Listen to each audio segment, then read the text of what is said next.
स्वागत है आपका भारत रफ्तार की खास पेशकश मरुधरा के बाहुबली में। मैं आपके साथ प्रिया बंसल।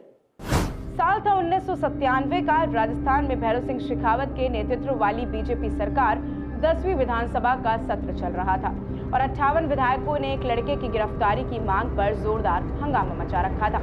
ये लड़का राजस्थान विश्वविद्यालय में दूर दराज से गांव से पढ़ने आने वाले बच्चों के लिए 5% बोनस अंक की मांग को लेकर प्रदर्शन कर रहा था। लगभग 6 फुट का कद और चेहरे पर भरी हुई दाढ़ी वाले युवक की गिरफ्तारी होती है।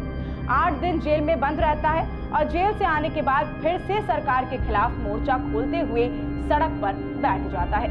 सरकार को झुकना पड़ता है और 5% बोनस अंक की मांग ली जाती है।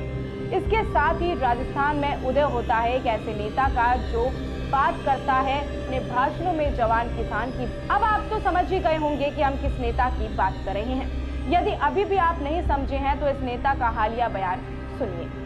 चू चपड़ की तो भाजपा प्रभारी को आरएलपी वाले जूते मारेंगे। मेरी पौधशाला में तैयार नेताओं का पॉलिटिकल पापा मैं ही रहूंगा। कांग्रेस के नेताओं को मुझसे डर लगता है। ये बातें हैं राजस्थान के कद्दावर निर्दलीय नेता और लोकसभा सांसद हनुमान बेनीवाल की। जी हाँ, जो अपने बेबाक भाषणों के लिए जाने जाते हैं। राजस्थान का ऐसा नेता जिसने लगातार 7 विधानसभा चुनाव खिंवसर सीट से जीते हैं। हालांकि इस बार के उपचुनाव में पत्नी की दावेदारी पर वो हार गए, लेकिन राजस्थान में इनकी राजनीतिक पैठ में कोई नकार नहीं सकता है।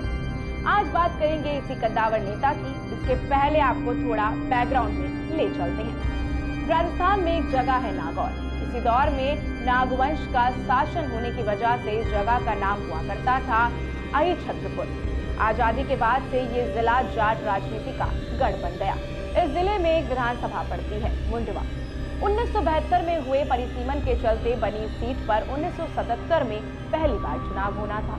आपातकाल के बाद देश में भयंकर इंदिरा विरोधी लहर थी। राजस्थान आपातकाल के दौरान इंदिरा गांधी विरोधी प्रदर्शनों का गढ़ हुआ करता था। एक तरीके से 1977 के चुनाव का नतीजा वोट पड़ने से पहले ही साफ हो चुका था।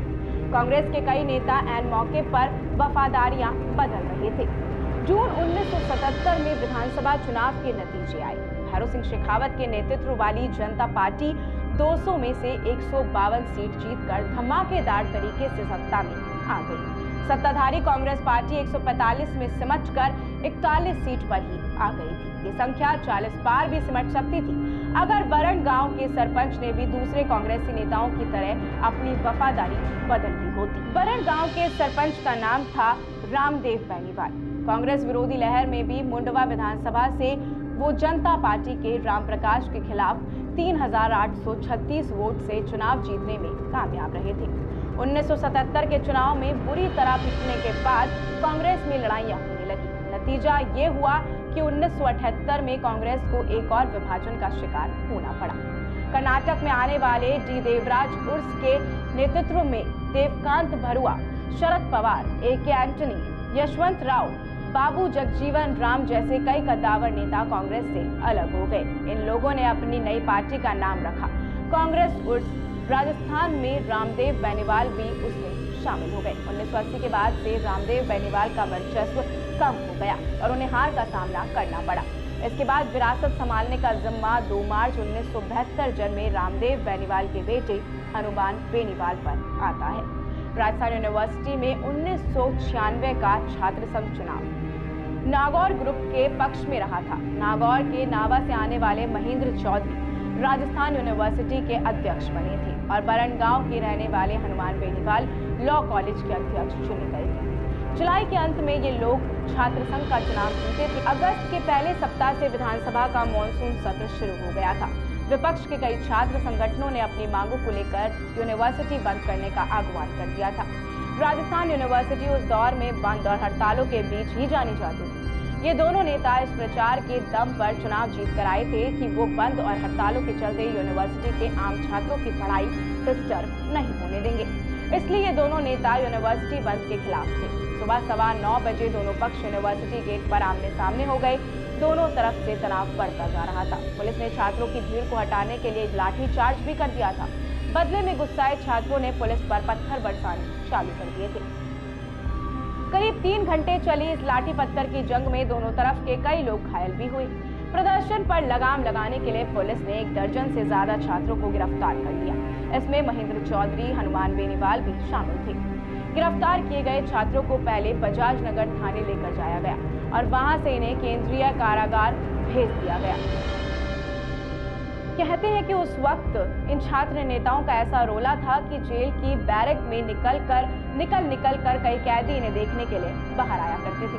देर रात प्रशासन को सूचना मिली कि अपने छात्र संघ अध्यक्ष और लॉ कॉलेज अध्यक्ष की गिरफ्तारी के खिलाफ प्रदर्शन के लिए यूनिवर्सिटी के तमाम छात्र लामबंद हो रहे हैं। स्थिति किसी भी क्षण नियंत्रण से बाहर हो सकती थी। प्रशासन जानता था कि एक बार अगर छात्र सड़कों पर आ गए तो उन्हें नियंत्रित करना मुश्किल हो जाएगा। भैरव सिंह शेखावत उस समय राजस्थान के मुख्यमंत्री थे। विधानसभा सत्र के दौरान वो राजधानी में छात्रों का कोई आंदोलन नहीं चाहते थे। स्थिति पर काबू पाने का एक ही जरिया था, गिरफ्तार किए गए छात्र नेताओं को तुरंत रिहा किया जाए। लेकिन इसमें भी एक दिक्कत थी। जेल के कायदे के हिसाब से सूरज डूबने के बाद जेल के दरवाजे नहीं खोले जा सकते थे। स्थिति की गंभीरता को समझते हुए इस नियम को ताक पर रख दिया गया था और रात 2 बजे के करीब गिरफ्तार किए गए सभी छात्र नेताओं को छोड़ दिया गया। बेनीवाल 2008 के राजस्थान विधानसभा चुनावों के बाद पहली बार राजस्थान विधानसभा के लिए चुने गए थे। वे भारतीय जनता पार्टी के सदस्य थे और उन्होंने अपने प्रतिद्वंदी बसपा उम्मीदवार दुर्ग सिंह को 24,443 मतों के अंतर से हराकर चुनाव जीता था। लेकिन 2013 में राजेंद्र राठौड़, वसुंधरा राजे जैसे प्रमुख पार्टी नेताओं के खिलाफ बेनीवाल के लगातार दावों के कारण उन्हें भारतीय जनता पार्टी भाजपा से निलंबित कर दिया गया था। 2013 में उन्होंने निर्दलीय चुनाव खींवसर से जीता। बेनीवाल ने नागौर, बाड़मेर, बीकानेर, सीकर, जयपुर में 5 किसान हुंकार महारैलियों का सफलतापूर्वक आयोजन भी किया और 29 अक्टूबर 2018 को जयपुर में बोतल चुनाव चिन्ह के साथ राष्ट्रीय लोकतांत्रिक पार्टी नामक एक राजनीतिक पार्टी लॉन्च भी की। 2018 के राजस्थान विधानसभा चुनावों में उन्होंने राष्ट्रीय लोकतांत्रिक पार्टी के सदस्य के रूप में लगातार तीसरी बार चुनाव जीता। इसके बाद लोकसभा तक का रास्ता तय करने के लिए बेनीवाल ने फिर बीजेपी का दामन थाम लिया। 2019 के लोकसभा चुनाव में बेनीवाल ने भाजपा के साथ गठबंधन में नागौर सीट से जीत हासिल की और पहली बार संसद के सदस्य बने। 2019 में अपने भाई को विधानसभा से टिकट देकर फिर पार्टी की जीत दर्ज करवाई। 2023 में फिर बेनीवाल ने लगातार चौथी बार राजस्थान विधानसभा में अपनी सीट सुरक्षित कर ली। लेकिन इसके बाद एक बार फिर जब विधानसभा में संसद जाने की बारी आई तो बेनीवाल ने इस बार इंडिया गठबंधन के साथ होकर 2024 में नागौर निर्वाचन क्षेत्र से आम चुनाव जीता और भाजपा उम्मीदवार ज्योति मिर्धा को 42,225 मतों के अंतर से हरा दिया था। लेकिन ये संसद का रास्ता इस बार उनके लिए विधानसभा का रास्ता बंद कर गया। 2024 में हुए उपचुनावों में उन्होंने अपनी पत्नी को उतारा था, लेकिन इस बार लगातार जीत का क्रम टूटा और खींवसर की विधानसभा सीट बेनीवाल के हाथ से निकल गई। तो ये था हनुमान बेनीवाल का पूरा राजनीतिक सफर। अब खैर लगातार तीखी टिप्पणियां और अपनी बयानबाजी के लिए हनुमान बेनीवाल जाने जाते हैं। लगातार बीजेपी का दामन थामने में और बीजेपी का दामन छोड़ने में वो जाने जाते हैं। अब खैर देखते हैं कि आने वाले वक्त में क्या एक बार फिर वो बीजेपी का दामन थामेंगे या फिर नहीं। ऐसी और भी तमाम अपडेट्स और जानकारी के लिए आप बने रहिए हमारे चैनल भारत मफ्तार के साथ।